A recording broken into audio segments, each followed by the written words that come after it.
मानवी हक्क अभियान जळकोट तालुका कमिटी स्थापना करण्यात आली। या कार्यक्रमाचे प्रमुख व्यक्ती व पाहुणे बालाजी गुडसुरे साहेब, जिल्हा सचिव मारुती भाऊ गुंडिले यांच्या व जळकोट तालुक्यातील सर्व कार्यकर्त्यांच्या मताने मानवी हक्क अभियान संघटनेचे तालुका अध्यक्षपदी संग्रामभाऊ घुमाडे, उपाध्यक्षपदी बट्टेवाड संतोष, बिराजी वाघमारे, सचिवपदी अनिल घोडके, सहसचिवपदी मुरहारी सोनकांबळे, संघटक अनिता गायकवाड, प्रकाश वाघमारे, सल्लागार पवार गणपत, हरिभाऊ राठोड, यादव फुलसरे, तुळशीराम जाधव, सोपान वाघमारे, अविनाश तोगरे या सर्वांना पुढील कार्यास हार्दिक हार्दिक शुभेच्छा।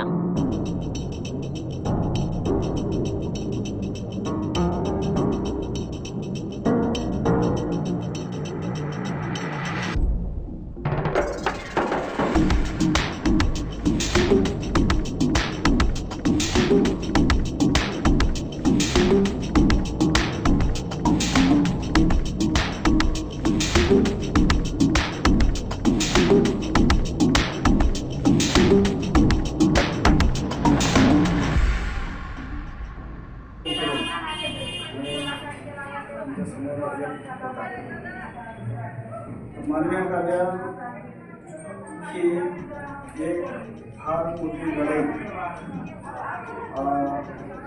एकनाथ भाऊ आवड यांनी तयार केलेली आहे। आज 1990ला निर्माण झालेली संघटना, ज्या संघटनेमध्ये माझे बाबा होते, माझ्या बाबाच्या वयाची मंडळी तर आहे, त्यांच्या काळामध्ये निर्माण झालेली संघटना आजपर्यंतही चालू आहे। आणि आल्या अत्याचाराच्या बाबतीमध्ये सर्वात पॉवरफुल संघटना जर कोणती असेल तर ती मानवी हक्क अभियान आहे। आणि हे मानवी हक्क अभियानाचे एकनाथ भाऊ आव्हाड ज्यांना आपण जिल्हा म्हणतो, त्यांच्या निधनाच्या नंतर काही काळ आपला हा संघर्ष लढा करणारा होता। मात्र निलेश भाऊ आव्हाड ज्यांना आम्ही आवडीनं नावं म्हणतो, त्यांनी राष्ट्रीय अध्यक्षपद स्वीकारल्यामुळं परत मानवाला टाकलेलं आहे। तर मी तुम्हाला सांगू इच्छितो, मी एक मजूर आहे, मजुराचं लेकरू आहे, तुमचं लेकरू आहे, तुमचा भाऊ आहे सगळं। परंतु ही लढाई मी आज 25 ते 30 वर्षापासून लढतो। ज्यावेळेस आपण लढाई लढत असताना आपल्या डोक्यामध्ये विचार येतात की मी जे बाहेर मिळत येतोय माझं कुटुंब उपाशी राहील का, म्हणजे कुटुंबाचा प्रश्न मला सोडवायचा आहे। आणि कुटुंबाच्या प्रश्नासाठी आपण प्रथम प्राथमिकता या प्रश्नाला देतो की माझं कुटुंब माझे कुटुंब आहे, याच्या व्यतिरिक्त आपली एक सामाजिक बांधिलकी आहे। आपण याच्या व्यतिरिक्त काहीतरी थोडा विचार वेगळा केला पाहिजे। आता ही माझी मुलगी आहे, माझ्या मुलीवर जर कुठं अन्याय झाला तर मी किती ताकदीनं धावून जातो, तर ही सुद्धा माझीच मुलगी आहे हे आपण ठामपणानं असेल, तो आमचा सक्का भाऊ आहे हे मानवी हक्क अभियानाच्या कार्यकर्त्यामध्ये एक उमेद निर्माण करून ठेवलेली आहे आदरणीय जिल्हा। तर ही लढाई पुढे नेत असताना आम्हाला सगळ्यांना एकत्र येऊन ही लढाई पुढे न्यायचं। मारुती गुंडिले म्हणजे कोणीच नाही।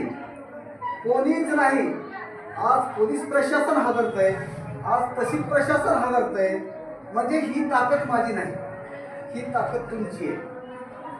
तुम्ही सगळे माझ्या पाठीशी खंबीर असल्यामुळं ही यंत्रणा घाबरत असते। 25 ते 30 वर्षाच्या कालावधीमध्ये जे माझा संघर्ष आतापर्यंत आलाय, याच्यामध्ये तुमचं सगळ्याचं योगदान मला मिळालं, तुमचं सगळ्याचं सहकार्य मला मिळालेलं आहे। आणि जास्तीत जास्त याच्यामध्ये तर बालाजी भाऊ गुडसुरेंचं, लक्ष्मण रोगिले जे आपले जिल्हा उपाध्यक्ष आहेत त्यांचं, आणि मग असे 2-3 आपले दुसरे कार्यकर्ते आहेत, 4 ते 5 लोकांनी मला त्या परिस्थितीमध्ये सुद्धा जगवण्याचा प्रयत्न केलेला आहे। माझ्या अडचणी सोडवण्याचाही प्रयत्न केलेला आहे, माझ्या अडचणीमध्ये मदत करण्याचं काम केलेलं आहे, म्हणून मी ह्या प्रवाहामध्ये टिकलो। परंतु माझी धडपड पाहूनच त्यांना वाटलं, माझ्या ह्या भावाला वाटलं की हे भाऊ चलला पाहिजे, ह्याला आपण ताकद दिली पाहिजे। जसं मी कुठलाच विचार न करता ह्या रस्त्याला निघालो, तसं आपणही कुठलाही विचार न करता जर ह्या रस्त्याला निघालो तर आपली भाऊ मदत करणारी मिळणारच आपल्याला भेटणार आहे. आपल्याला कुठूनही मदत होते. आपण चांगलं काम करत असताना कुठूनही मदत होते आणि आपल्या मार्गामध्ये अडचणी आल्या तर अडचणी दूर होतात. शिवाजी करंदीकरांना मारहाण झाली, त्यांचे हाडं मोडले, इथं फ्रॅक्चर आहे, बरगडीला फ्रॅक्चर आहे. ते माणूस आता शासकीय दवाखान्यात ऍडमिट आहे. इथं जवळपट्टी दिल्लीला काही दिवस ऍडमिट होता. तिथून सुट्टी मिळाली. घरी आल्याच्या नंतर कमी जास्त व्हायला लागलं. रात्री मी